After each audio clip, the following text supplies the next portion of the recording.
ng pagkatapos likhain ng bagay, inisip ng Diyos, sabi niya, let us create man with our image and likeness.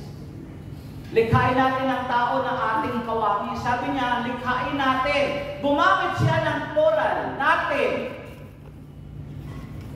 Nakawangis natin. May kasama ang Diyos? Meron. Sino? Tayo. Tayo, lilikhain pa lang tayo. Excited, sister. Nauna na ba? Naglumilikha siya, sabi niya, let us create man with our image and likeness. Sino ang kasama doon? Holy Spirit. Holy Spirit. Sige, kaya ko din. Hindi pwedeng anghel kasi ang angel walang kakayanan lumikha. That's why, ang kasama niya doon, nandoon na yung paniniwala natin, the belief natin na God is Trinity. Ah. Mali. Tatlong Trinity. persona sa iisang Diyos. Diyos. Kaya ginamitan niya yung word, likhain natin ang tao na ating kawangis at kalarawan. Now, sabihin mo sa katabi mo, yan ang purpose ng pagtatabi niyo. Sabihin mo, kapatid, praise the Lord. Praise the Lord. Nilikha tayo ng Diyos. Ng kawangis. At kalarawan. Pero yung iba sa inyo, habang kinakausap yung katabi, lingon sa akin ng lingon. So naniniwala na kayo na tayo kawangis ng Diyos? Amen. In what aspect? Nakalarawan natin ang Diyos. Sa physical? Isip, puso at isip. Isip din. Isip, puso at katawan. Likhain.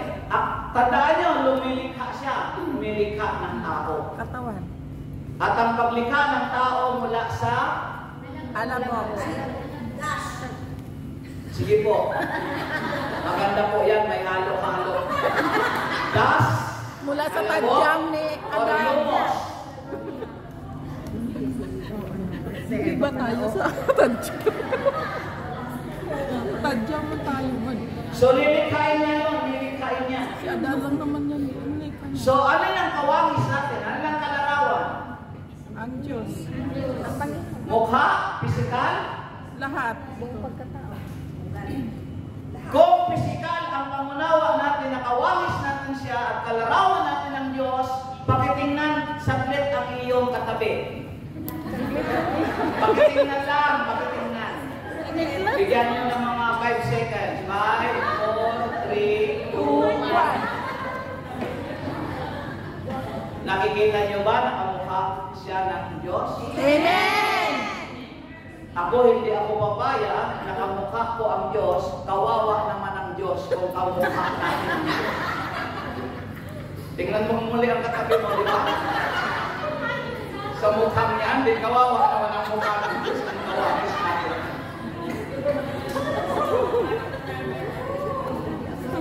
Dahil, tayo ng mga tao, wala tayong kamukha. Minsan lang pag namalik mata tayo, kawangis lang. Pero wala tayong kamukha. Unique tayo eh. Amen! Naikot na niya ang buong Hong Kong. May nakita ba kayong kamukha nyo? Wala. Pati ako, kung may nagsasabing, Brad, magkamukha tayo, hindi ako papayag. Akin lang itong mukha ko.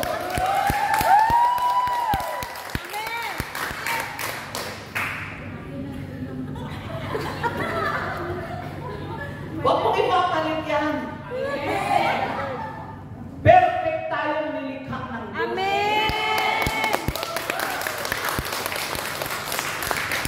At ang pagkakalikha sa atin yung greatness of God, kawangis niya pa, at tama lang ang pagkakalikha niya sa atin, sakto. Amen. Kung ano yung hugis ng iyong mukha, huwag kang magdamdam kung maliit ang hugis ng ilong mo, kasi ibinagay lang yan dyan. Amen. Amen.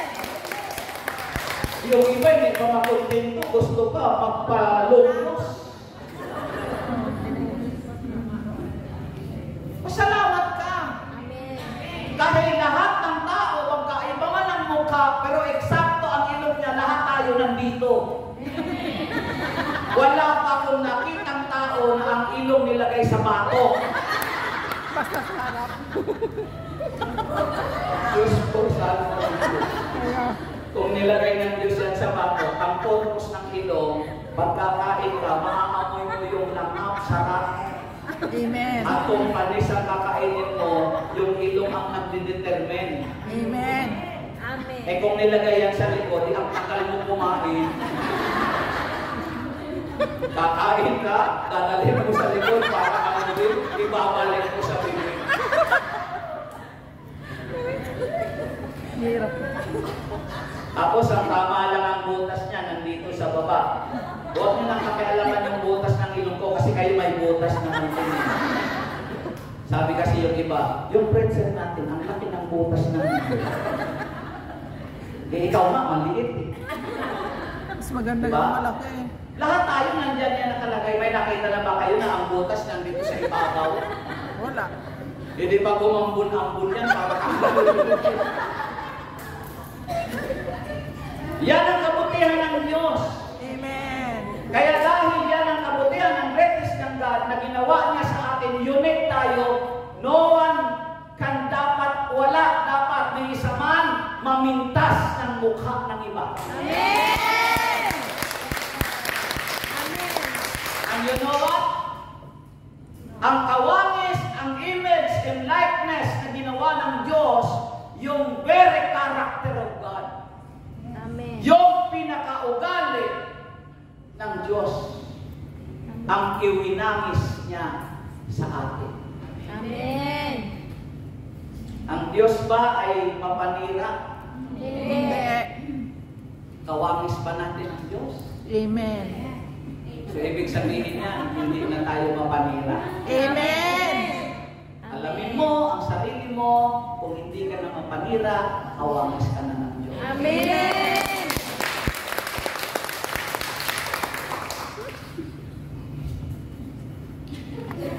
Natigilan yata kayo doon. Ang Diyos ba ay mapagpatawad? Amen. Doon niya ipinaturn ang tao. Dapat ang tao ay Mapagpatawad. mapagpatawad. Amen. Taas kamay ang handang magpatawad. Lahat pala kayo may kaaway. Mayroon ng away. May nang Eh, away. handa kayong magpatawad, di ba? Amen. Nagbibintang yung iba. Sabi niya, may nangaaway. Bilib ako sa mga prayer partner, mga kapatid. Pag napag-usapan natin ng handa kayo magpatawad, amen! Kahit walang kaaway yan. Pero yung iba nag-iisip, sige, mag-away muna. Ang Diyos ba ay mapagmahal? Amen. At ano ang minahal ng Diyos? Sino ang minahal ng Diyos? Ako. Yes, personalize niyo lang. Ako. Ako. Huwag kayo palagi-laging gagamit ng tayo kasi baka ayaw ng iba. Tama. At sino ang mga minahal ng Diyos? Ako. Anong uri ng tao ang minahal ng Diyos? Kasalanan.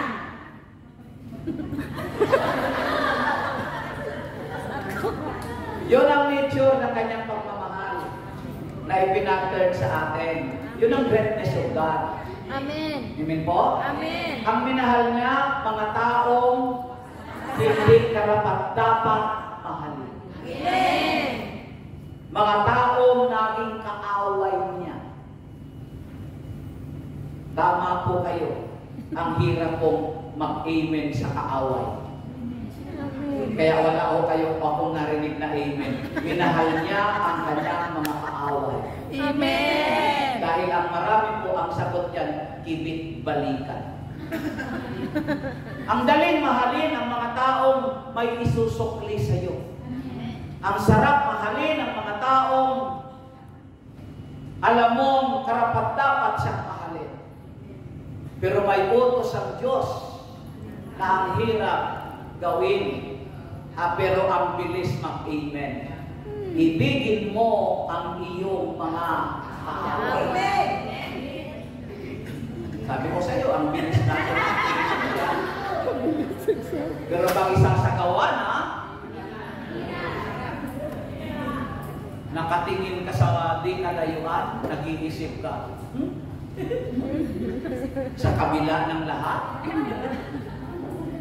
pinaratangan niya ako, inaway niya ako, nagparatang siya na hindi naman totoo. Bakit? May paratang bang totoo?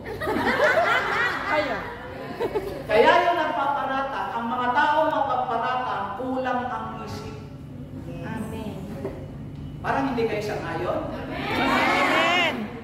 Ngayon ikaw na pinararatangan, ikaw lang mismo at ang Diyos ang nakakaalam kung ano ang truth. Amen. What is truth? Amen. Ikaw ang nakakaalam. Kaya pinararatangan ka, pero hindi ka dapat gumanti sa Kanya. Amen. Dahil ikaw ang nakakaalam ng katotohanan. Amen. Because the moment na gumanti ka sa Kanya, dalawa na kayong kulang ang isip. Amen. Amen. At ikaw ba payag na ikaw kulang din ang isip mo?